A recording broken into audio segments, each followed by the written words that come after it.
Welcome everybody, my name is Marcus, and in this video I'll show you a simple way how you can add friends on Skype. So let's start. The first thing you want to do is just be in Skype, and when you're going to be here,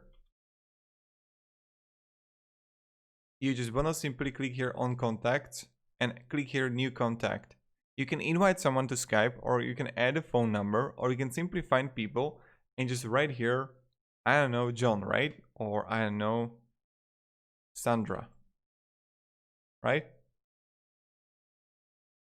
Or like Monica or whatever, right? And this is how you can add your friends.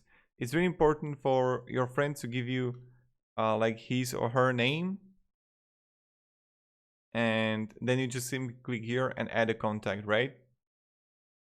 So thank you very much everybody for watching. If you have any questions, guys, ask me down in the comments, and have a great day and goodbye. So yeah, see ya.